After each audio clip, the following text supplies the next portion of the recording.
Le dernier. Le dernier. Il a même les commentateurs, quelle lourde responsabilité. Et le gars vous dit, il a cité des joueurs, des cadres de l'équipe qui étaient là. Quand il a dit comment ils font, comment ils ont fait ça, comment même les cadres, comment ils ont laissé que le petit aille à l'abattoir pratiquement. C'est ce qui est arrivé à Siliki. Comment vous prenez alors qu'il y a encore des garçons, je veux dire, ceux-là qui depuis le début de la compétition tiennent dans cette équipe, qui sont à côté, vous prenez, vous donnez à Siliki un troisième pénalty. Oui, Yannick, est-ce que quand vous le voyez partir tirer, il affichait cette incertitude? Selon vous, quand vous l'avez vu, l'expression du visage. Les nouveaux entrants, moi je vous le dis. Je n'avais aucun. Je parle du pénalty là. Oui. Du tir au but. Oui, comme pour vous dire, parce qu'il fait partie des nouveaux entrants. Je n'avais aucune confiance sur les nouveaux entrants. Je dis bien aucune. Parce que je n'ai jamais vu véritablement. Celui qui n'a jamais joué une mi-temps avec les Lions. Il n'a jamais joué depuis le début de la compétition. Donc quand il prend le ballon, je dis ok. Peut-être que... Oui, ça dit, oui, justement, on est dans les signes. Moi, c'est dans ça que je me retrouve. Clinton, quand lui l'a pris, voilà. Les gens m'ont regardé. Mais je dis, il va rater. Non, sincèrement, je vous le dis ici sur le plateau. J'ai dit, il va rater. Et pourquoi, Yannick? Pourquoi? Parce que je me rappelle de l'action du match précédent. Contre la Gambie. Oui, il avait une occasion en or. Face à face avec le gardien. Juste un petit lobe. Hein. Et c'est là que vous comprenez que j'ai demandé en début de mon propos que si on peut signer le départ de Montessano ce soir. Parce que on le disait ici hier, pas plus tard qu'hier, que le coach doit être un bon psychologue. Quand tu te rends compte qu'un joueur n'est pas en confiance, tu ne lui attribues pas des responsabilités de cette envergure. Tu ne peux pas. On l'a vu, je dis, contre la Gambie, il n'y avait aucune pression. Le gars n'avait aucune pression, puisque le Cameroun menait il y a 2-0. Tout à fait. Donc, il était juste là pour... Mais regarde même l'image, Emmanuel. C'est bien que la réalisation. Regardez la posture de Clinton quand il va frapper ses pénaltys. Regardez même quand il rate, comment il est. Je vais même vous dire pire. Yannick, moi surtout quand il rate surtout, hein, une attitude désinvolte. En conférence, même en tirant. Je vais même vous dire pire, en conférence, il rit après le match. non, ça l'amuse, il rit. Donc vous voyez, et comment je fais comment pour ne pas attribuer tout ça au coach? Hein? Je n'ai rien, on va aller compartiment, comme vous l'avez dit, mi-temps par mi-temps. Tout à fait. Non, ces garçons ont tout donné. Je vous le dis, ils ont tout donné hier. Donc, la seule personne qui n'a rien compris dans l'affaire... Et qui n'a rien donné. C'était le coach. Voilà. Bon, alors maintenant, nous entrons avec votre permission. Non, si vous voulez même, je vais compléter peut-être cela. Bon, le compléter, oui. Il faut que les gens respectent une sélection nationale. Il faut vraiment que les gens la respectent. Ce n'est pas parce que eux se disent que nous sommes en Afrique, puis nous jouons le championnat professionnel, je ne sais pas où, dans le monde entier là-bas, même ceux qui jouent dans des minables équipes, je ne sais pas où, des clubs périphériques. Ils sont des machins, ceci. Je suis d'accord. Est-ce qu'ils tirent ces pénaltys là dans leur club? Exactement. Pour venir se dire que oui, je peux aussi tirer en équipe nationale. Mais non, un peu d'humilité pour certains. Ça c'est le manque de respect à une équipe nationale. Et ça, il ne faut jamais le tolérer. Coach Choupo fait comment pour rester au banc? Il ne faut jamais le tolérer. Parce que cette attitude, vraiment, c'est de dire que je suis professionnel, je suis ceci, je suis cela. Et dès qu'on qui peuvent tirer, ils se pointent toujours les premiers. C'est peut-être une bonne ambition, c'est peut-être, comment je peux dire ça, ils veulent montrer qu'ils ont de la personnalité, machin. Mais non, commencez déjà à imposer votre personnalité là où vous jouez. C'est pas dans une sélection. Dans une sélection, vous venez justement à faire ce que vous avez l'habitude de faire dans votre club. Vous venez enchaîner. Vous venez mettre ça au profit de l'équipe nationale. Mais pas prendre l'équipe nationale au-dessous, n'est-ce pas, du club dans lequel vous évoluez. On peut comprendre la colère du coach. Hein. C'est tout à fait normal. Le coach ne peut pas comprendre comment les choses se sont passées hier au stade d'Olymbe. s'agissant notamment de l'entraîneur Conceição. Alors maintenant, comme promis, nous allons décortiquer, je dis bien décortiquer, la première mi-temps de cette rencontre. Alors nous passons d'abord la parole à Casimir Mangué en essayant d'être succinct, de ne pas tirer beaucoup, parce que vous pouvez tirer, hein, vous pouvez parler pendant 1 heure de temps, ce qui n'est pas mauvais, mais soyez un peu succinct. Mais de toute façon, ce que je retiens de la première mi-temps, c'est que les Camerounais ont affiché leurs intentions, mais ont manqué de réussite, parce que les Camerounais se sont créés des situations. On a vu une équipe conquérante, on a vu une équipe qui voulait faire la différence en première mi-temps. On a vu cette équipe mettre en difficulté l'équipe égyptienne, et j'étais reconforté par rapport à ce que je disais ici hier, qu'il fallait que le Cameroun donne le ton, et c'est ce que le Cameroun a fait hier en première mi-temps. Alors Frampec, on voit, c'est les montants, c'est les transversales qui ont émaillé cette première mi-temps.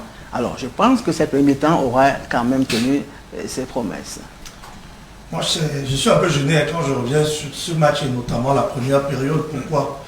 Je suis gêné parce que quand je suis tout ce qu'on dit, tout à l'heure, Yannick est venu, il a parlé de signer le départ d'un coach, on dit que je le défends.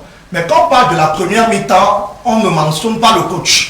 On dit les joueurs ont bien joué, mais je trouve quand même que ce n'est pas sérieux. Ne pas reconnaître que le coach a fait une première mi-temps avec des choix tactiques bons, c'est faire de la malhonnêteté, excusez-moi de le dire.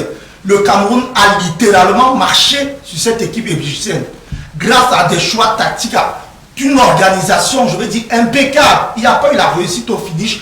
Oui, vous-même vous avez parlé de ces montants. Ça arrive dans le football, il n'y a pas la réussite au rendez-vous. Ça là était inexistant. Le plan était parfait. Ne pas reconnaître qu'on a eu un coach qui a muselé l'un des meilleurs joueurs du monde pendant tout le match. Je dis, c'est pas ça. La première période d'abord.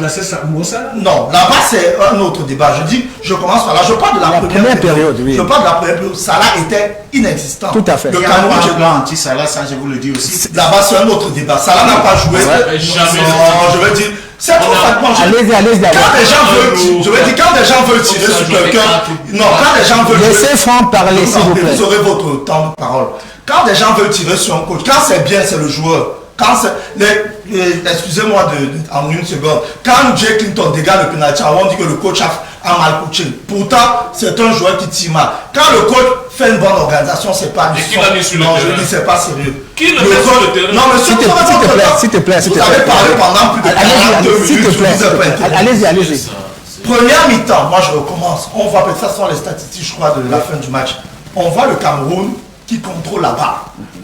Le choix de l'Égypte, parce qu'il faut dire une chose, les coachs vont me dire, aucun coach n'aimerait souffrir dans une rencontre. Il y a des choix, des choix de jeu ou qui vous sont imposés par l'adversaire. Vous avez une équipe qui a le ballon, vous êtes obligé de défendre. Ce n'est pas que vous voulez souffrir pendant tout le match. Si vous êtes face à une équipe faible, vous allez faire le jeu.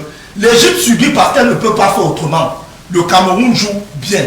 Le Cameroun essaie de se créer des actions. Malheureusement, ce n'est pas assez incisif.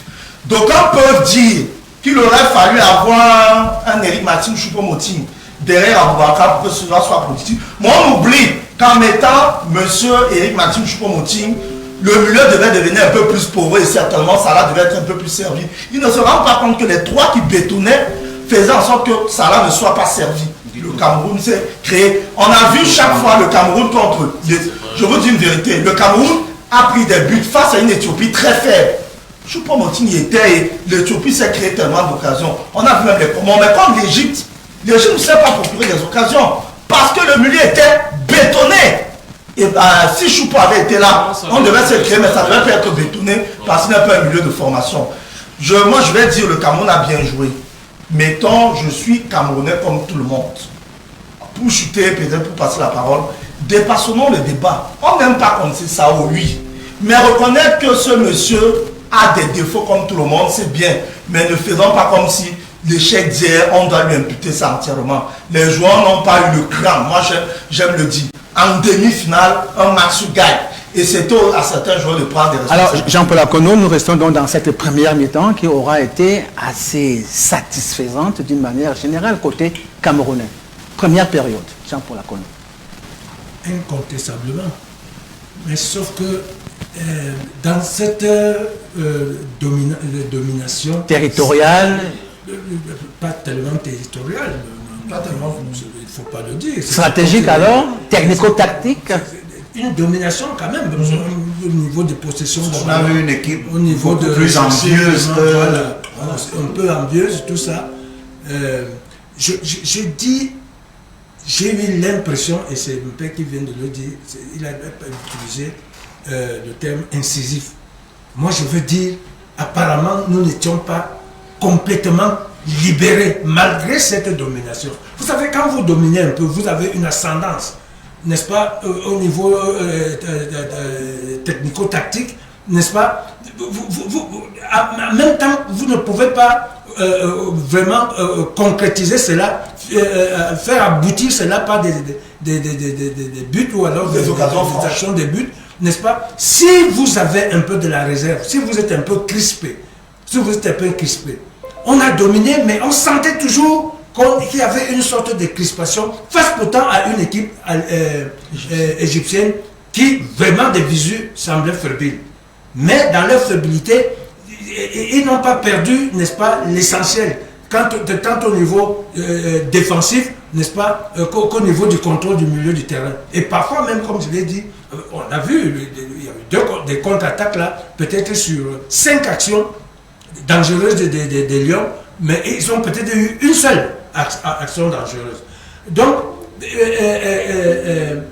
durant cette première mi-temps, enfin, cette première période, c'était une domination quelque peu, vraiment, comme on dit dans le langage footballistique, stérile, vraiment. Tout simplement, moi je pense que psychologiquement, on n'était pas suffisamment libéré. L'Égypte nous ennuyait, c'est-à-dire on redoutait l'Égypte à travers certains corps, parce que le dispositif égyptien, ça il n'y avait pas de doute là-dessus, c'était nous prendre en compte. Ils l'ont voulu ainsi, n'est-ce pas, beaucoup plus défendre et laisser quelques joueurs pour réaliser le contre.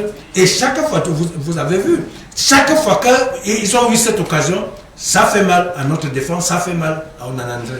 Alors, Yannick, on a vu donc une équipe égyptienne se recroqueviller, n'est-ce pas, derrière pratiquement toute la première période. Hein? Moi, je pense que l'Égypte a joué le coup.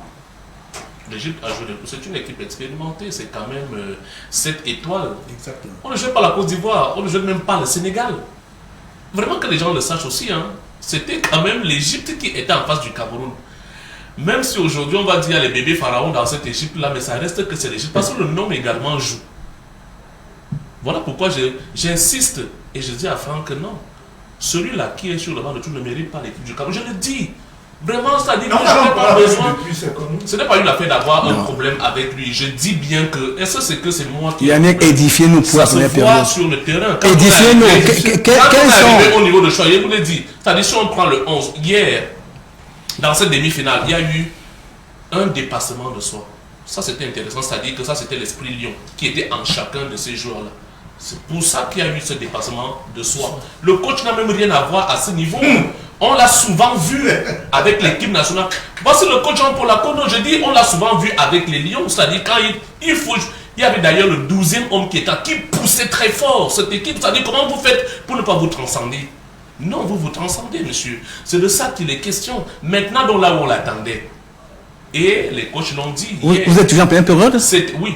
Là où on l'attendait, c'était au niveau du choix de qui, n'est-ce pas, pour réajuster les 11 entrants. Et c'est là où on a compris que ça ne valait pas la peine. Je dois le dire. Maintenant, pour ce qui est de la première période, je dis, on était face à une équipe égyptienne qui a eu, d'ailleurs, les images le témoignent, également des occasions, hein, et même net. Bien sûr. Et même net de on voit d'ailleurs au niveau statistique, pour ne pas te prendre la parole, voilà. 52% de possession égyptienne et 48%, égyptienne. Donc, ce n'était pas un très très grand écart. C'est vrai qu'au niveau de la possession, pendant toute la première temps, on voyait cette occasion, par exemple. N'importe qui mettait le pied là et s'entrait. Regardez là où le numéro 11 égyptien se trouve. Donc, il y a eu des occasions de part et d'autre. Je suis parfaitement d'accord avec ce que le coach Ako nous dit. C'est-à-dire que on est resté tellement crispé, c'est-à-dire qu'on n'a pas pu dégager cette pression-là. Et c'était là où se trouvait ma peur. Ma peur se trouvait au niveau où les occasions, il n'y en aura pas assez. Les quelques-unes que nous aurons, il faudra tout faire pour les mettre au fond. Malheureusement. Je dis c'était ma crainte avec l'Égypte. C'est-à-dire que les occasions, on n'aura pas assez. Mais les quelques-unes que nous avons, il faudra tout faire pour les mettre au fond. Et vous avez vu, malheureusement. Alors, puisque vous avez le souci, n'est-ce pas, de parler d'une manière générale, je vous introduis dans la deuxième mi-temps de cette rencontre. Oui, la deuxième mi-temps. La deuxième mi-temps, effectivement, on s'est rendu à l'évidence. C'est-à-dire que, ayant laissé beaucoup d'énergie lors de la première mi-temps, ça a un tout petit peu baissé de régime en deuxième mi-temps. Et l'Égypte a semblé, n'est-ce pas, bien sûr reprendre un tout petit peu le jeu à son compte. Du coup, les occasions côté camerounais, on les comptait véritablement. Et c'est là où le milieu de terrain a commencé à faiblir. Oui, à accuser le coup, parce que c'est à ce niveau-là où tout se jouait. Et je me dis que c'est peut-être ça aussi qui pousse le coach à se débarrasser de Toko et de Mouminga Malin. Parce que ces garçons ont quand même fait un boulot de sablière. C'est contradictoire, Yannick. Si tu dis bien que le milieu du terrain a accusé le coup, a accusé, était vraiment performant malgré la décharge d'énergie qu'ils ont eu à la première mi-temps. Mais pourquoi aller remplacer, n'est-ce pas, des gens qui en avaient encore un peu? Oui, c'est ce que je suis en train de dire. C'est ce que je suis en train de dire. Moi, j'ai dit ici, lors de ma première prise de parole, Toko, pour moi, il ne sortait pas. Je l'ai dit. Toko ne sort pas dans ce match. Étant donné que nous sommes en train de nous diriger vers les prolongations, comment on fait pour sortir Toko? Surtout ça. Qui est un bon tireur? Qui tire, lui au moins, il tire en France, à Lyon. Et tout le monde voit. Tous les week-ends. Toko lui tire. Que ce soit en Europa League, que ce soit au championnat, c'est un monsieur qu'on respecte à Lyon. Comment on fait donc alors qu'on se dirige dans cette séance-là pour le mettre de côté? C'est quand même problématique. Je vous l'ai dit, moi je préférais encore que Mouminga Malin tire un penalty et qu'il le rate. On pouvait trouver facilement une justification en disant que c'est un bonhomme qui aura tout donné tout au long du match. Moi, je dis aucun des choix d'ailleurs, des trois là qui sont entrés à ce qu'on leur donne cette responsabilité. C'est elle aujourd'hui. Oui, ils pouvaient venir en deuxième phase. Les 5 premiers tirs devaient concerner des garçons qui étaient là, qui étaient déjà dans le match. Parce que les autres là, ils nous l'ont prouvé, ils n'ont pas, c'est-à-dire ils n'étaient pas encore chauds pour pouvoir supporter cette pression-là. Et tous sont passés à la trappe. Tous ont raté les pénaltys. Les deux ont donné au gardien, l'autre a mis de côté, simplement. Donc la deuxième mi-temps, effectivement, il y a eu ce baisse de régime, mais pas pour autant. On a trouvé, il y avait toujours cette équipe camerounaise qui était en place. Malgré quelques assauts, elle a réussi à trouver, à se créer quelques failles, quelques occasions, mais malheureusement, qui n'aboutissaient pas. Ça, c'est une action de deuxième mi-temps, voyez-vous. André, on en a plus au moins, depuis 3 matchs, a fait taire tout ce que les gens racontaient sur lui. J'étais encore très fier de lui hier. Moi, je vous le dis personnellement. Moi, je suis très fier de la prestation d'André Onana hier, tout au moins.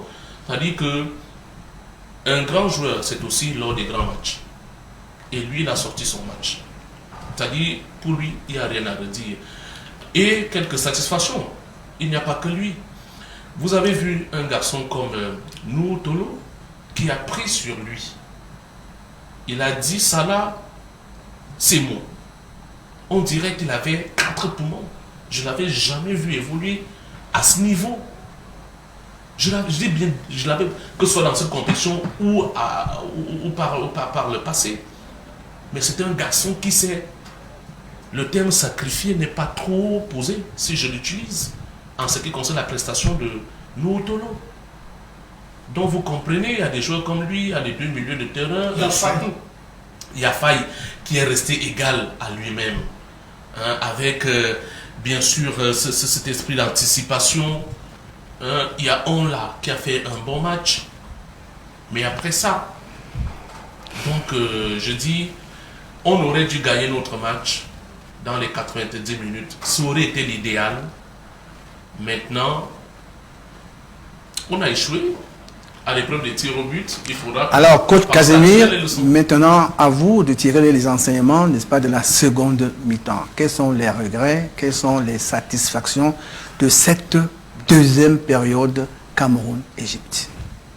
Je commencerai d'abord à dire à Franck que personnellement, j'ai jamais demandé le départ de l'entraîneur. Non, c'est Yannick qui c'est Yannick qui m'a dit ça. Pourquoi vous n'avez jamais fait? Tu m'as dit ça, Yannick, de toute façon. Et lui dire également que le chef d'orchestre d'une équipe nationale, c'est l'entraîneur. Quand ça va mal, on ne va pas voir le président de la FECAFOOT ou bien le ministre des Sports. Et quand ça va bien.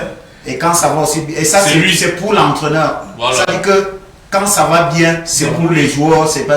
Même dans le club, quand ça va bien, c'est pour les joueurs, le président et tout le monde. Quand ça va mal, c'est l'entraîneur. Il faut que Franck le sache.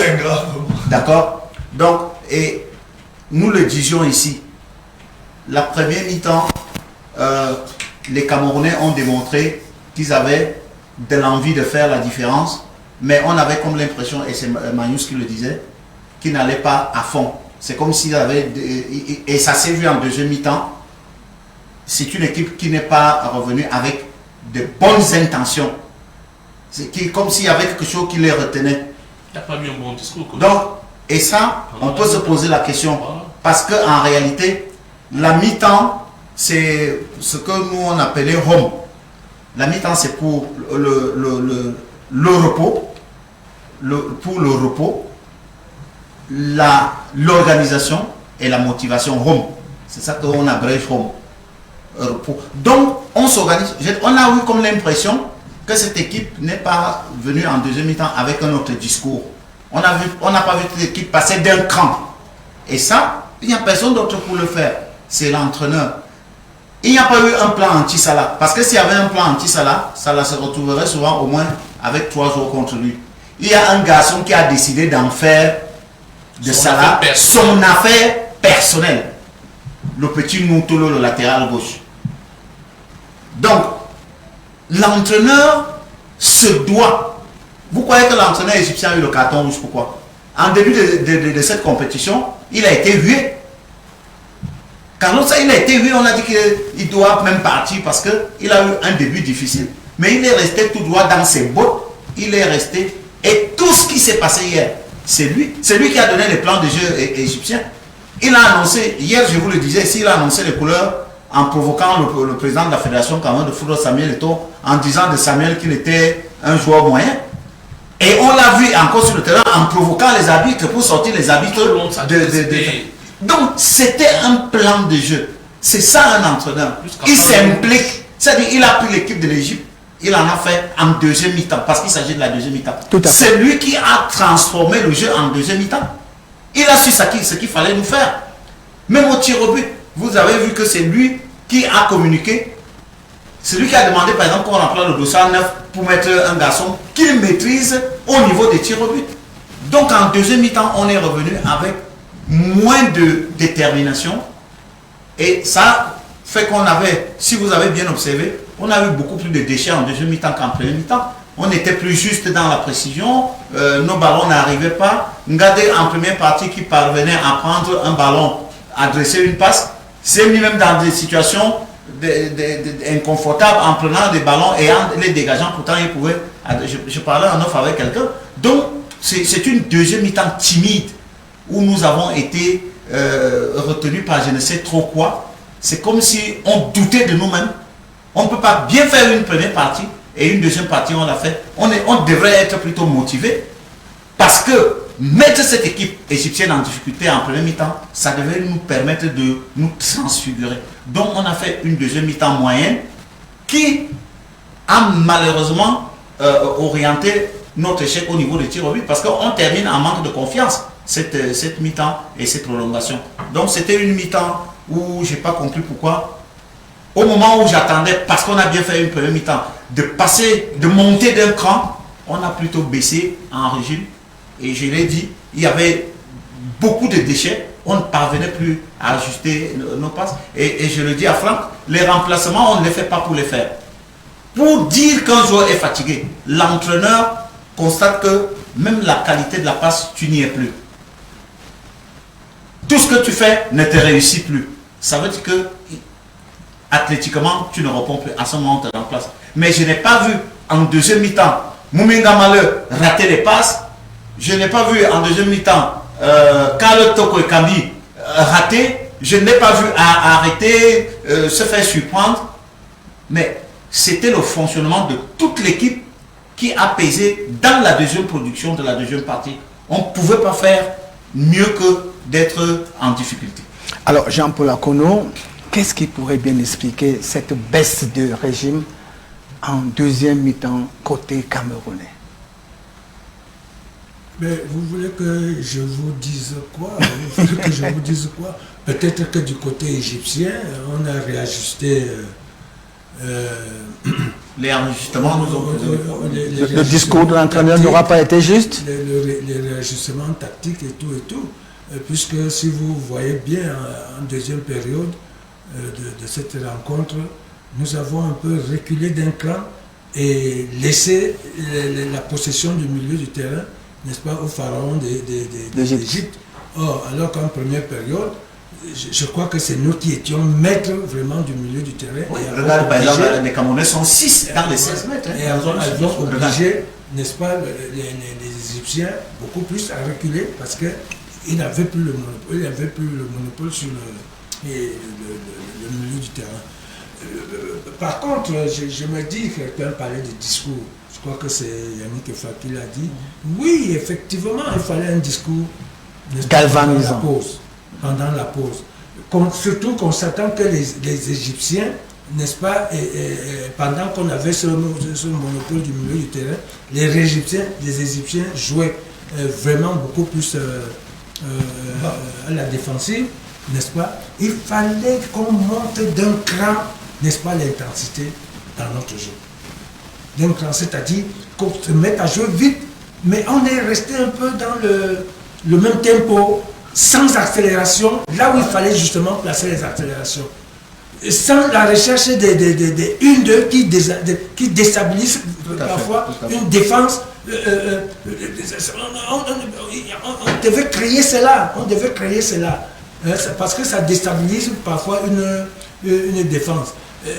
On n'a plus vu, n'est-ce pas, les accélérations, par exemple, de Toko, de Mouminga Maleu, ce qui ne devait pas motiver le remplacement. Non. Mais c'était, comme quelqu'un l'a dit, vraiment une baisse de régime général de toute l'équipe. Bon, ça peut aussi arriver. Mais maintenant, il faut des réajustements, ne serait-ce que verbaux, n'est-ce pas, du côté du banc de tous pour dire attention. Vous avez vu l'entraîneur Queiroz, vous l'appelez, il s'appelle Queiroz. Oui, Carlos Queiroz. Mais je crois qu'il a passé tout le match pratiquement debout. Très agressif. Hein. Autant il repositionnait ses joueurs, autant il lui rappelait les arbitres, je ne sais pas, il respectait les arbitres, tout ça, ainsi de suite. Mais oui. Mais parfois de façon cavalière. Hein. Voilà. D'où le carton rouge qu'il a. À un moment, il faut le faire. Le carton jaune et le carton rouge. Donc, il a manqué cela. Nous avons presque... heureusement sans rompre, nous avons presque subi un peu, n'est-ce pas, le match, même si à un moment donné nous l'avons rééquilibré et cet équilibre est resté, n'est-ce pas, durant tout le match de 90 minutes. Prolongation, c'était la même chose, sauf que du côté égyptien, n'est-ce pas, et certainement aussi du côté camerounais, peut-être qu'instinctivement il le faisait, qu'on préparait déjà les tirs au but. Maintenant, ce qui dérange, est-ce que du côté du staff technique, on savait que on préparait, il fallait aller, qu'on devrait aller, qu'on s'acheminait vers les tirs au but et qu'il fallait faire attention dans les remplacements. C'est ici que se pose le problème des remplacements. J'ai dit quand on est... Vous allez voir une équipe d'Argentine ou bien de Barcelone, quand Messi était encore... jouer un match qui est dur après les prolongations, je ne sais pas si aussi en Espagne on ne fait pas les prolongations. Mais avec les prolongations, les gens, on va aller au tir au but. Et puis l'entraîneur se permet de dire à Messi que vient sortir, ou bien à Iniesta que vient sortir, ou bien à Xavier que vient sortir, ou à Suarez que vient sortir. Mais non, même s'ils sont fatigués, on cherche on peut réorganiser le dispositif et l'animation. Oui. Voilà. Mais j'ai l'impression que c'était déjà devenu systémique. Systémique. Tout le monde, vous pouvez demander Emmanuel Jonas Ghana à un enfant du quartier que, bon, quand le Cameroun joue, l'équipe on va remplacer qui. C'est machinal, hein? Carlos Kabi, Moumi Liberté, Moumi Gamale, je ne sais pas, Aboubakar Vincent encore était même victime du premier tour. Tout à fait. Avant le sortait, bon maintenant, il a préféré le laisser. Par rapport à son statut de capitaine. Voilà. Et puis, revenons sur Choupo-Moting. Qu'est-ce vraiment, Emmanuel. C'est-à-dire, quelqu'un a dit, je crois que c'est Franck qui l'a dit, que si on mettait Choupo-Moting, le milieu du terrain allait faire ceci. Mais non, puisque les Égyptiens, comment on allait avoir un vide au niveau du milieu du terrain. Les Égyptiens, les abandonné. Parce que les Égyptiens allaient beaucoup plus. Bien sûr. Beaucoup plus. Et Choupo aime bien ça, c'est-à-dire là où il y a les pieds, les pieds sont touffus là. Là-bas, il s'en sort souvent. Il s'en sort souvent. Le jeu des têtes. Le jeu des têtes. Il est présent. J'ai vu des centres hier qui passaient, j'ai dit, ouais, Choupo-Moting. Même si on lui donnait, même 15 minutes, 15, je crois qu'on n'allait pas aller au tir au but aussi. On n'allait pas au tir au but. Et sachant aussi qu'au tir au but, sauf s'il est devenu un mauvais tireur maintenant. Il a souvent eu à tirer quand même. Voilà. Mais il tire. Sachant qu'au tir au but, vraiment, vous avez vu, à un moment donné, j'ai été même confus. Je me suis dit, mais on remplace même déjà combien de joueurs? C'est 3 ou 4 ou 5. C'est 5. C'est 5 désormais. C'est 5 qui parce que j'ai mais seulement à 3 opportunités. Oui, il y a 3 séquences. Oui, 3 remplacements séquentiels. Donc, je me suis dit, est-ce que quelqu'un n'a pas encore remplacé 6 joueurs? Puisque j'ai vu l'entraîneur égyptien remplacer, je crois, à la deuxième période de prolongation. En prolongation, on donne une nouvelle séquence. Et c'est là que j'ai eu à dire, là où j'étais, que ça voit déjà les tirs au but. Ils avaient déjà préparé ça. Ça voit déjà les tirs au but. Faisons attention. Oh, nous, on avait déjà fait sortir nos meilleurs tireurs. Parce que je suis sûr qu'un gamin s'est tiré, Carlos s'est tiré. Et je n'ai pas aussi compris pourquoi les cadres comme les Ngande, les cadres comme les Ambouangui, ça faisait déjà 2, peut-être on aurait...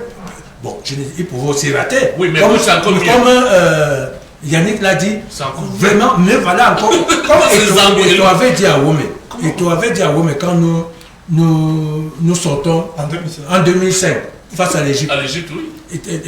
Le fameux penalty de Wome. Le fameux penalty. Que quand c'est moi qui rate, les gens, c'est Eto'o qui rate, Eto'o n'est pas Wome. Malgré qu'il soit aussi de la stature des grands joueurs et tout, mais quand c'est lui qui rate, les gens vont comprendre que ouais, Eto'o rate au penalty, machin. Mais après on avale. Mais quand c'est Wome qui rate, la preuve, vous avez vu, Wome a été sérieusement menacé. Il a fallu que l'on aille garder sa maison, que lui-même soit vraiment sécurisé, ainsi de suite, sécurisé, et que lui-même soit sécurisé aussi, et tout ça, ainsi de suite. Donc, le penalty, c'est ça. Mieux vaut que quelqu'un dont on est sûr rate, parce que il n'en a pas souvent l'habitude, on le voit souvent mettre au fond. Bon, maintenant il peut arriver que son pied tremble un peu, il rate. Mais ce ne sera pas comme un non-aime qui vient. En plus de ça, qui n'ont même pas fait beaucoup de temps dans le jeu. Dans la compétition. 3 de suite. On les marque. Il a fait fort contre Sessao. Alors je dis bien.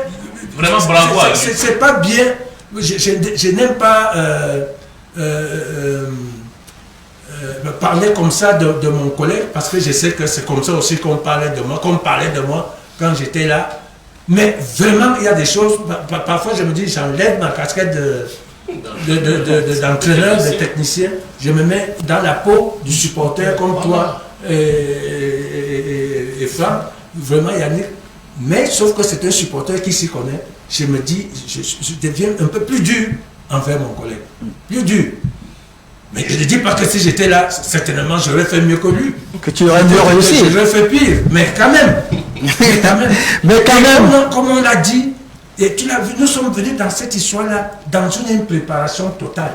Tout s'est fait là sur le terrain. C'est comme si il devait apprendre à tirer sur le terrain. Et comme je l'ai dit, quand vous ne faites jamais rien, quelque chose, là où vous jouez, parce que c'est là-bas que vous vous préparez, hein, l'équipe nationale, une sélection, c'est pour venir, n'est-ce pas, produire ce que vous savez déjà faire ailleurs. On ne s'entraîne pas l'équipe nationale. On vient faire des résultats dans l'équipe nationale. On vient gagner dans l'équipe nationale. Pas venir s'essayer. Tu n'as jamais essayé à tirer les pénaltys dans ton club, dans ton club. Dès qu'il y a un pénalty, tu montres le temps que tu veux tirer. Non, un entraîneur d'abord, je te dis que moi, je ne te regarde même pas. Sauf vraiment si tu m'as convaincu. Encore, tu vas me convaincre à partir de quoi? Puisque je ne t'ai jamais vu tirer dans un club, au club dans lequel tu évolues. C'est comme si on n'a même pas tiré de leçon. Voilà, alors, non, s'il vous plaît, il faut dire que la sélection nationale n'est pas un banc d'essai pour Franck Tireur.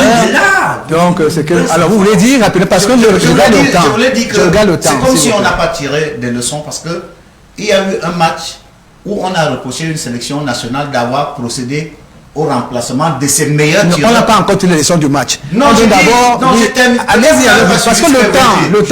Lorsque j'aurai la parole. Le temps. Je vous ai écouté religieusement. C'est important de dire parce que. Oui, mais à 1 minute, vraiment, maximum, s'il vous plaît. Le tireur de coup de pied arrêté des Camerounais, c'était qui? Si vous avez bien observé. Qui a le plus tiré le coup de pied arrêté camerounais? C'était Mouminga Maleu. Ça veut dire que c'était son homme de balle arrêté. Voilà, c'est entendu. Alors, Franck Peck, vous avez la parole, il ne faut pas vous énerver. Alors, vous avez célébré la première période de cette rencontre Cameroun-Égypte, que c'était une première période parfaite. Le coach était vraiment à la hauteur. Alors, qu'en dites-vous de la deuxième période de cette rencontre? Non, il ne faut pas taquiner Franck. En deuxième période, on a vu une équipe égyptienne un peu plus joueuse que celle de la première période. Ça, on va le reconnaître, parce qu'en première période, elle était très timorée. À un moment donné, on s'est même posé des questions. Moi, j'ai un problème avec l'ensemble du match. Côté camerounais.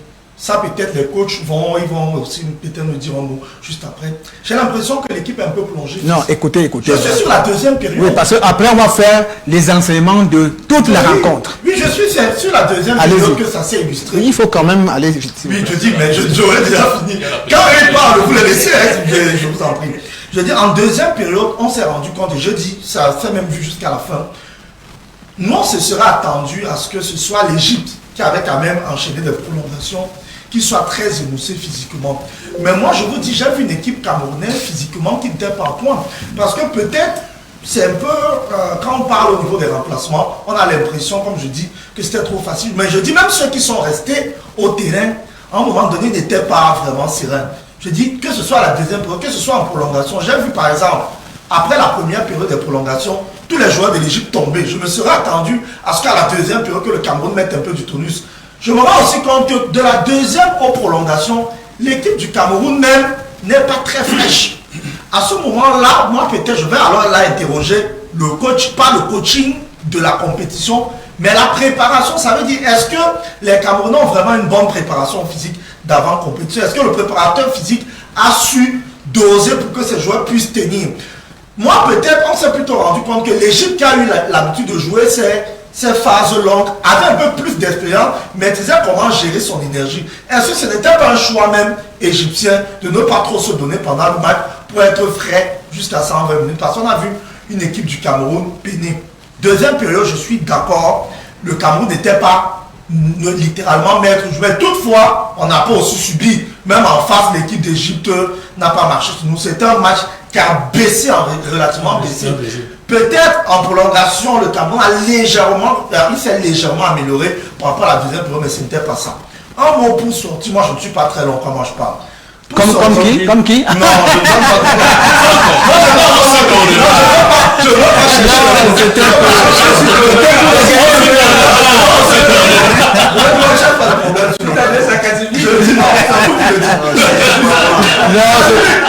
C'était pour égayer un peu. Allez-y. Moi je vais dire une chose. Je suis d'accord avec vous sur cela. Que les mecs qui tiraient hier, vraiment, là-bas on partage cet avis. On a l'impression qu'ils venaient s'amuser. Mais une chose, on a vu Messi rater un penalty. J'ai vu Didier Drogba à une finale de Coupe d'Afrique des Nations rater un penalty. Tous les meilleurs tireurs. J'ai vu Roberto Baggio en 80 ans raté. On pouvait mettre tous vos noms là hier.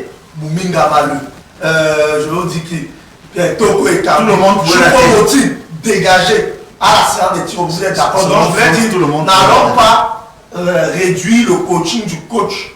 Ah non, c'est pour chuter au coach. Je voulais dire, d'accord. Si c'était pour parler de ces choix, pendant le match, je vous comprends. Mais pendant les pénaltys, on peut prendre les meilleurs. Voilà, alors, en une minute. Aider Franck, vraiment en 30 secondes. Là, je allez-y. Non, ça n'a plus. Moi, je ne parle pas de la fin.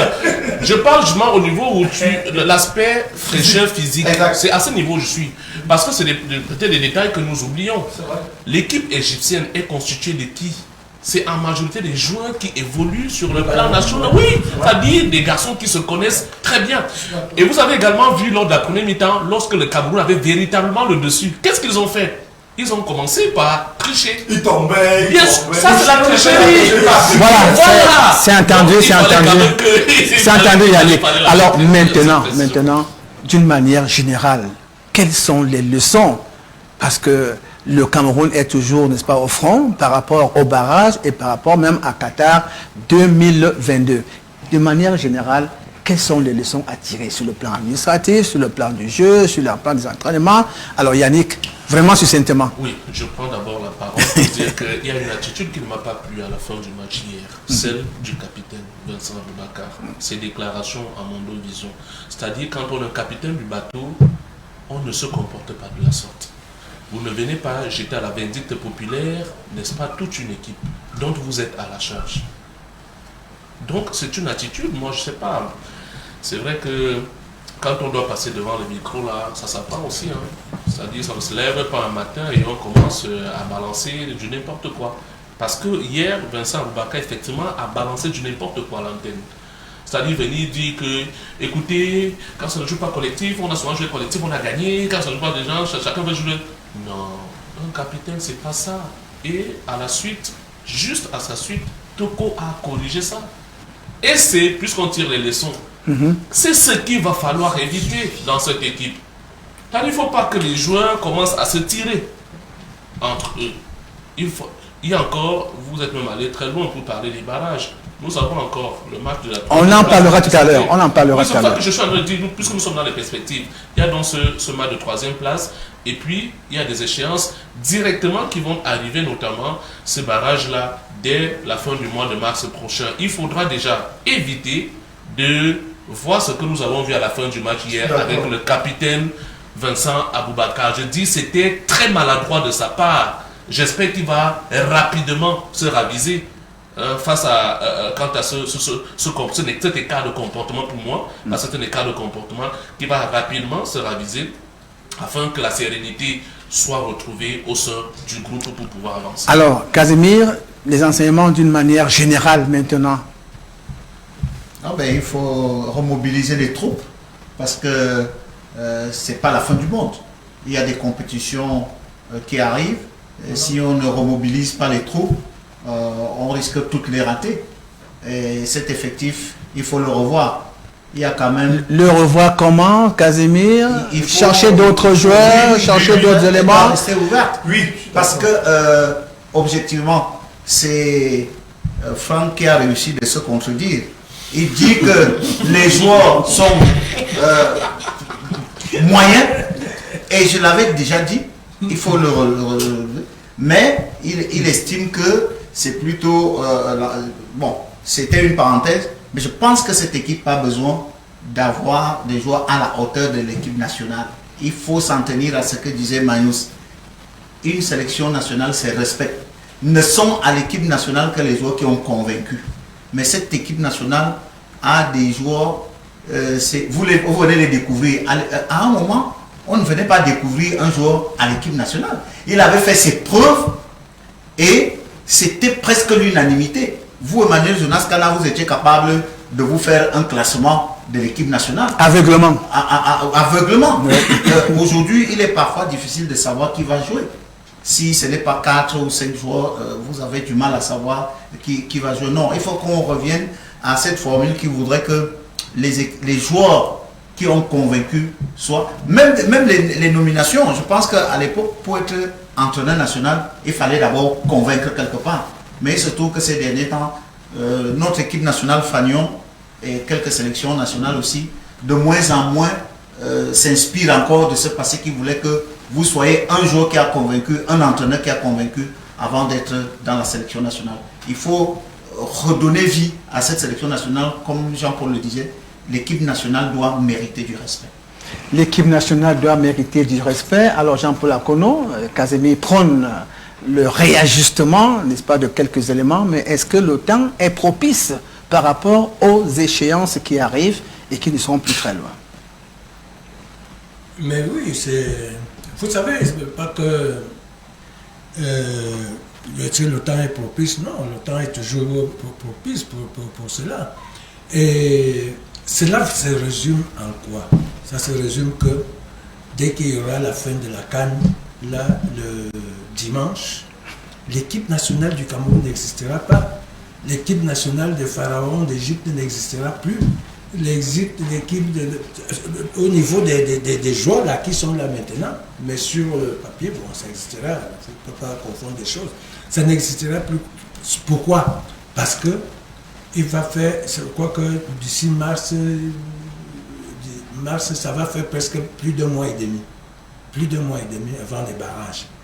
Donc, les joueurs maintenant, pour reconquérir, n'est-ce pas, leur place, seulement leur sélection ou leur présélection, parce qu'ils sont appelés, c'est la présélection, qui reconquièrent leur présélection dans leurs équipes. Dans leurs équipes. Qu'ils soient en activité. C'est ça que je dis, qu'ils soient en activité, qu'ils soient des joueurs titulaires. C'est là-bas qu'on apprend à jouer pour mériter être présélectionné et sélectionné en équipe nationale. Et le rôle d'un sélectionneur, c'est ça. C'est de suivre vraiment méticuleusement les joueurs partout où ils jouent. Parfois même avoir le numéro de téléphone de l'entraîneur pour appeler son collègue, n'est-ce pas, de l'équipe dans laquelle joue son potentiel joueur qui peut appeler, comment il se comporte, comment il est-ce que, machin, tout ça. Prendre un peu des nouvelles de son collègue, de son point de vue sur son collègue. C'est ça le suivi. Donc, et ne soyez pas surpris de voir donc que à la prochaine sélection, que les mêmes ne reviennent plus à partir de ce que je vous dis là. Si tu ne peux pas jouer, l'entraîneur va te sélectionner à partir de quoi? Malheureusement, ça se fait un peu dans notre équipe nationale. On sélectionne les joueurs qu'on ne voit pas. Qu'on ne voit pas. Et si on continue comme ça, avec les échéances qui nous arrivent, et quand on sait qu'on doit rencontrer une équipe comme l'Algérie, qu'on semble croire qu'elle est en perte de vitesse, mais attention à la remobilisation. Et surtout qu'elle est sortie prématurément de cette CAN. Attention à la remobilisation de cette équipe, et ça a déjà commencé là-bas. J'ai eu dire que l'entraîneur a été limogé. Le manager. Non, pas l'entraîneur, il est toujours le manager. Ah d'accord. C'est le manager. Team manager. Le réaménagement a déjà commencé. Oui. A déjà commencé. Donc, je crois que nous aussi, on ne doit pas être du reste et vraiment revoir. Je ne veux pas parler. Est-ce que dans cet encadrement technique, il ne faut pas la renforcer, à défaut peut-être de dire... De changer. Vraiment, il faut voir tous ces problèmes-là, tous ces paramètres-là. vraiment avec une tête froide, faire un diagnostic vraiment profond et pointilleux pour qu'on ne rate pas ce dernier tournant décisif face à l'Algérie. Voilà, Frampek, êtes-vous pour ou contre la révolution copernicienne au terme de ce tournoi, côté Cameroun? Non, il y a quand même des points positifs. Je crois qu'on s'accorde tout ça veut dire. Tout n'est pas à jeter, mais il y a des points à corriger. C'est pas parce que peut-être j'essaye sur ce plateau me prendre comme l'avocat défenseur du staff technique, mais je reconnais les limites. Qu'est-ce qu'il faut faire concrètement? Concrètement, première chose déjà, premier constat. Ouais. Le Cameroun ne s'est pas du tout bien préparé pour cette CAN. On s'est beaucoup préparé, vous pouvez le voir, hein. Notre attention était focalisée sur Olembe. Mission Olembe, recette d'opération Olembe. On a passé le temps à préparer la CAN uniquement sur le plan infrastructurel. On n'a pas su... Et même institutionnel. On n'a pas su que le pays organisateur, c'est la vitrine de la compétition. C'est ce pays-là qui vend même la compétition. À un moment donné, c'est pour ça qu'on a soupçonné la CAF de vouloir nous pousser. Parce que la CAF savait que si le pays organisateur vient être éliminé tôt, ça ne fait pas une bonne presse à la compétition. Je dis, on ne s'est pas préparé. Pourquoi on ne s'est pas préparé? On a beaucoup de cas qui auraient pu être gérés. Des joueurs comme Joël Matip, excusez-moi que j'en parle encore, son dossier a été botté en touche. Nicolas Nkoulou, botté en touche. Ces monsieur aurait pu nous aider. Je crois que le compartiment qui nous a créé le plus de problèmes, c'est la charnière centrale. Qui a été changé, rechangé, et depuis là, on parle d'un joueur de cette charnière qui a raté un pénalty. C'est normal, parce que c'était le compartiment qui nous posait le plus de problèmes, et le Cameroun a beaucoup. C'est qu'est-ce qu'on doit faire, puisque vous parlez de leçons. Le Cameroun a perdu. Les bons enseignements, c'est qu'on a par exemple déjà une certaine ossature, quelques conditions. On a un noyau dur. Un noyau dur. Les latéraux, par exemple, on s'accorde tous à dire que c'est une satisfaction. Nous tous, on a vu le jeune Tolo, peut-être qu'on ne connaissait pas trop, mais qui nous a montré qu'on peut compter sur lui. C'est une bonne chose. On peut capitaliser sur ces joueurs-là. Maintenant, on se rend aussi compte que l'esprit de façon générale dégagé n'est pas mauvaise. Mais il faut ajouter à cela certains joueurs, lesquels je dis, on peut, c'est vrai que le Cameroun peut-être, ça je vais le dire au coach qui dit qu'il faut prendre les joueurs qui jouent. Malheureusement, coach, on n'est pas une bonne... je crois le football est cyclique. Le Cameroun n'est pas une belle période. On n'a pas de l'autre côté de très bons joueurs qui jouent. Coach, vous-même vous dites qu'il faut voir. Personne n'a vu Ntolo jouer. Il a fallu qu'on aille le chercher et vous voyez qu'il nous a donné satisfaction. On n'a plus la chance d'avoir l'époque où, quand le coach Jean-Paul voulait sélectionner, il regardait son fichier, il pouvait suivre tous ces joueurs-là. Il ne sélectionnait pas sur la barre. Il avait même l'embarras de choix. Et il ne sélectionnait pas sur la barre des managers qui lui disaient j'ai un joueur qui joue en Ouzbékistan, est-ce qu'il peut t'aider? J'ai un joueur qui... Non. Il regardait ses matchs et il faisait ses choix en bonne âme et conscience sur des critères objectifs. Maintenant, parfois tu es coincé, tu dis manager, est-ce que tu peux me trouver un milieu de couloir gauche qui va vite? Moi je dis en réalité, on n'a pas cette chance. Ce qu'on doit faire, je suis d'accord que le staff technique doit être renforcé. Je le partage. Il doit être renforcé. Pourquoi? De quelle façon? Je le dis primo. Excusez-moi d'être dur.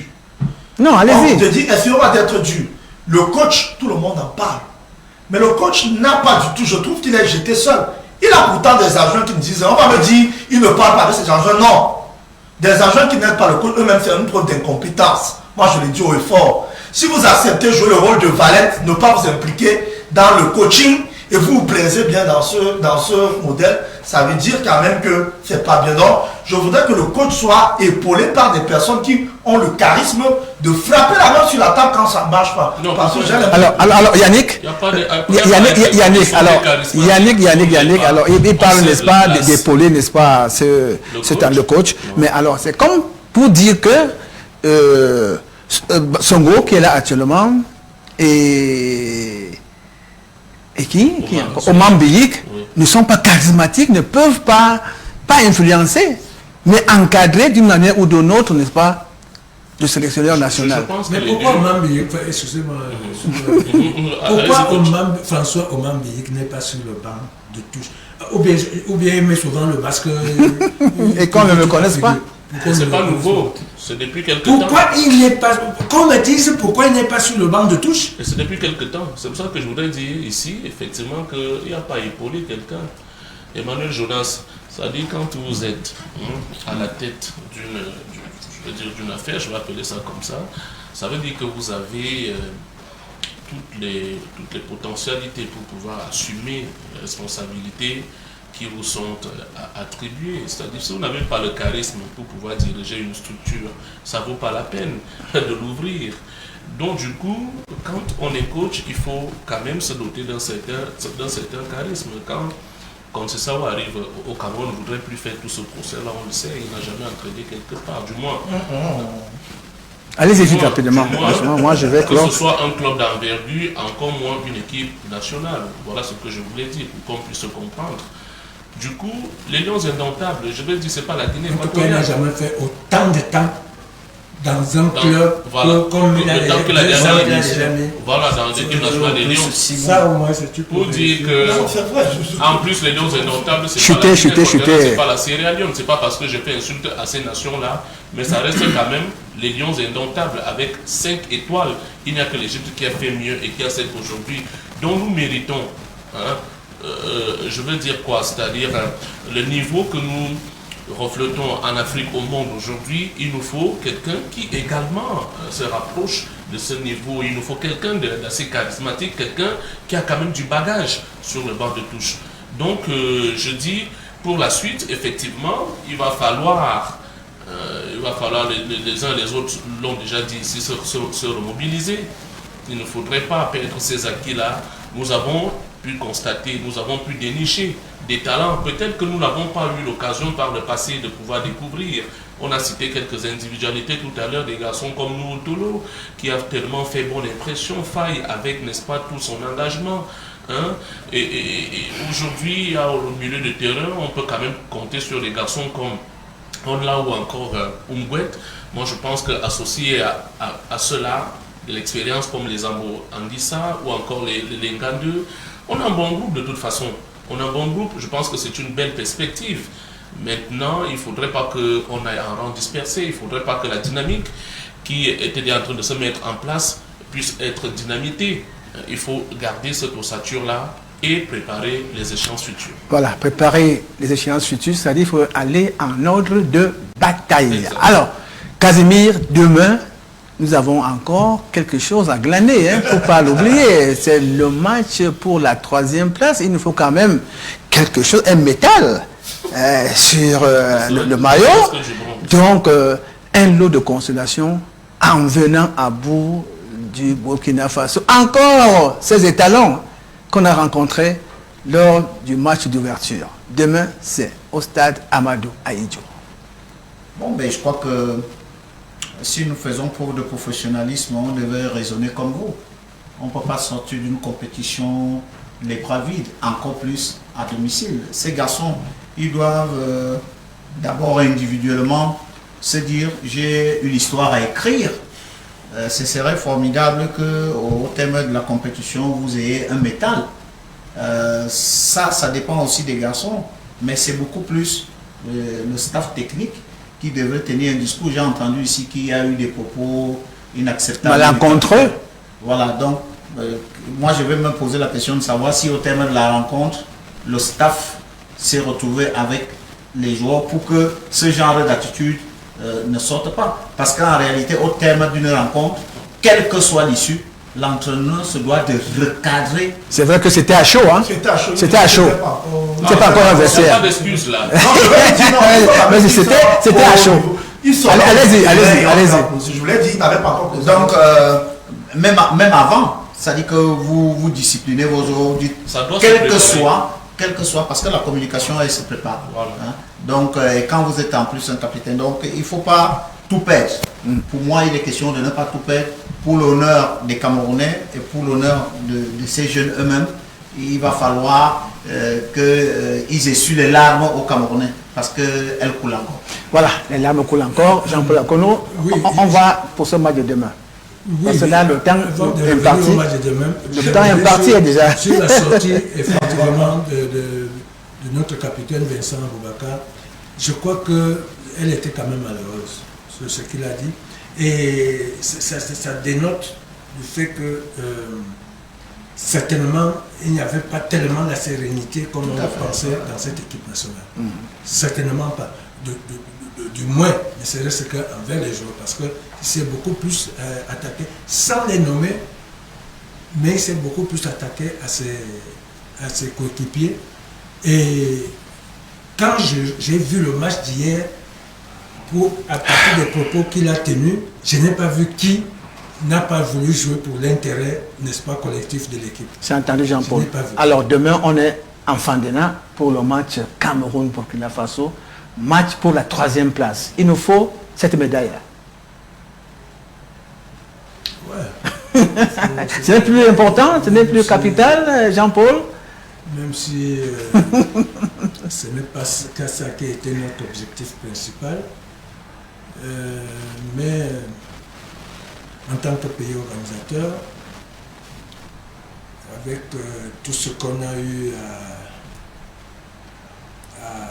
à sortir, à débourser comme énergie, comme moyens financiers, comme tout, je crois que les joueurs demain se devraient au moins, ne serait-ce que pour essayer de tempérer, je ne veux pas dire calmer, parce que dire que les gens seront calmés, c'est un peu difficile. Parce que j'ai eu les échos un peu de ce qui s'est passé hier, du côté des Manaodembe, là-bas, là, ce n'était pas du tout gai. Hein. Donc, moi j'ai entendu que j'ai eu des téléphones, quelqu'un qui téléphonait, on disait que la population des Mana a bloqué la circulation. Alors, coach, s'il n'y aurait pas eu des FMO, gendarmerie et autres, il devait avoir émeute là-bas hier. Ça, je vous le dis. C'est-à-dire, il faut quand même dire un bravo donc, à ces forces de maintien de l'ordre. Je termine en disant que, ne serait-ce que pour ça, pour qu'on se console un peu, voilà, qu'on se console un peu, les gens se doivent, n'est-ce pas, de se refaire un moral et d'être effectivement ce qu'on peut dire fair play, d'être des sportifs, se dire que bon, le temps de la douleur est passé parce qu'on a été éliminé, on n'a pas pu atteindre l'objectif majeur qu'on voulait. Bon, il y a quand même cet objectif mineur, il faut atteindre un gagnant, n'est-ce pas? Voilà, Franck. Alors quand le coach Jean-Paul Akono parle, vraiment, tu sens qu'il n'y a pas de la motivation. Hein. Bon, on fait avec, mais ce n'était pas ça l'objectif, c'est vrai. Mais est-ce qu'il faut aller avec un moral sur les talons demain à Fandena? Non, certainement. Je crois que sortir sur une note positive, ça fera plaisir à tout le monde. Mais je comprends le coach parce que même les joueurs, quand on voit l'énergie, ce n'est pas l'objectif prioritaire. Vous savez, quand vous venez remporter, vous vous retrouvez à la petite finale, vous êtes parfois frustré. Mais je crois que ce qui peut quand même être assez positif. On a vu au Chan, le Cameroun qui avait été battu en demi-finale, puis il a perdu son match de classement. Mais la différence, c'est qu'on s'était fait écrabouiller par le Maroc 4-0, raison pour laquelle le moral était vraiment au talon. Mais hier, le petit motif de satisfaction, c'est que les Lions reconnaissent tout de même que bien qu'ils aient perdu, ils auraient pu gagner. Donc, c'est différent. Donc, ils savent que même l'Égypte qui est en finale respecte l'équipe du Cameroun. Je crois que sur cette base, on pourra surfer dessus pour gagner le Burkina. Parce que je crois que tout le plateau a dit qu'on ne doit pas enterrer. Il y a beaucoup de chances qui arrivent. Moi, contre l'Algérie, oui, je suis sur la 3e place. Je veux dire, si on perd cette rencontre, ça sera forcément une mauvaise préparation. Yannick, un lot de consolation demain en Fandena? Oui, pourquoi pas? Oui, il faudrait bien sûr ce lot de consolation. Il faut que nous puissions terminer parmi les 3 premiers. C'est-à-dire, si on est 3e, on dit à défaut de ce qu'on est, on se contente de ce qu'on a. Tout à fait. Donc, je pense effectivement qu'il faudra aller à fond et se dire qu'on a une très belle équipe du Burkina Faso en face. Donc, il ne faut pas baisser. Mais alors du tout. C'est-à-dire que ce que les Camerounais ont produit hier, il faudra remettre cela demain au niveau du stade Omnisport Amadou Ahidjo. Et puis je voudrais sortir en m'inclinant, voyez-vous, je voudrais sortir avec une note triste, mais en m'inclinant sur la mémoire d'un confrère dont on nous annonce à l'instant même, n'est-ce pas, le décès. Oui, Harley Debo en DB. Non. Qui était en service à Fusion 4. ancienne de 4. Qu'est-ce qui s'est passé? Nous n'avons pas encore tous les détails. Mais il était malade, l'information est déjà donc dans tous les réseaux parce que j'ai demandé. Il est parti ce matin? Oui, j'ai demandé à avoir la confirmation. Je viens effectivement de la voir là. Donc Debo en DB n'est plus. Donc je voudrais effectivement m'incliner sur sa mémoire. Lors de ma dernière prise de parole, ça dit, vous voyez mon émotion puisque c'est un garçon que j'ai eu à côtoyer. Toutes nos condoléances parce que c'est un journaliste que j'ai aussi côtoyé quand j'étais du côté de Vision 4.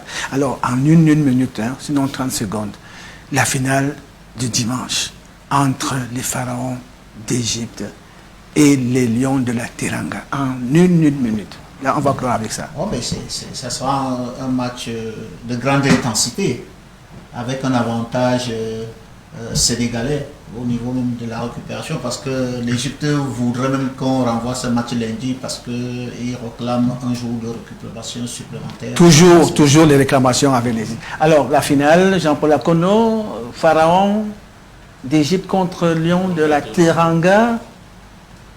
Ben, c'est une finale de rêve. Comme ça aurait été tout autre avec des équipes différentes. Ça aurait été une finale de rêve si le Cameroun rencontre le Sénégal ou si le Sénégal... bref, si le Sénégal rencontrait le Burkina Faso, je sais pas. De toute façon, en demi-finale, on savait déjà que non seulement ça allait être vraiment des matchs de très grand niveau, mais aussi que les deux équipes qui sortiraient vainqueurs pour la finale, nous produirons, n'est-ce pas, un très bon spectacle de qualité et vive le suspense. Alors, Fantep, une affiche de rêve. Entre deux footballeurs exceptionnels. Salah contre Mané, je crois que en termes d'affiche, c'est très vendable. Mais rapidement, pronostic pour chuter, moi je crois que l'Égypte mérite gagner cette CAN. Au regard du parcours, je vous le dis. Vous battez la Côte d'Ivoire, vous battez le Maroc, vous battez le Cameroun, le Sénégal qui gagne les Cap Verts, des équipes entre guillemets anonymes, au regard du parcours. Je crois que c'est une compétition que l'Égypte... Alors Yannick, en 2 secondes, s'il te plaît. Vous dites peut-être qu'enfin l'année du Sénégal est arrivée. Oui, le Sénégal n'a jamais rien gagné. Peut-être enfin, Franck. Je ne dis pas non, c'est-à-dire... Non, il n'y a pas de souci, peut-être c'est son année. Permettons que le Sénégal aussi puisse quand même remporter. Pour éviter que l'Égypte aille à 8. Non, c'est pas ça. Vraiment, c'est pas ça. Mais qui interdit au Sénégal de souvent gagner?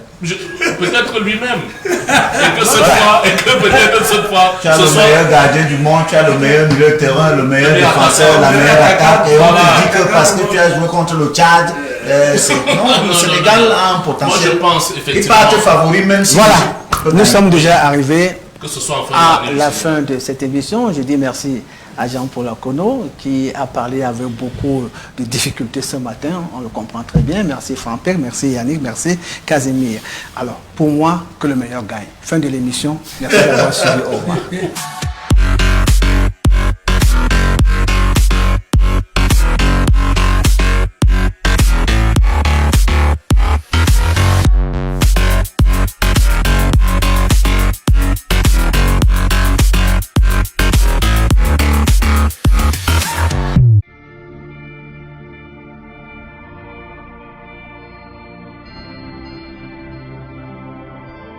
On dit de notre pays qu'il est l'Afrique en miniature. Au centre, du nord au sud, de l'est à l'ouest, sa plus grande richesse, ce sont ses hommes et ses femmes. Nous sommes tous différents, mais ensemble nous partageons le même sentiment. Tous fiers d'être Camerounais.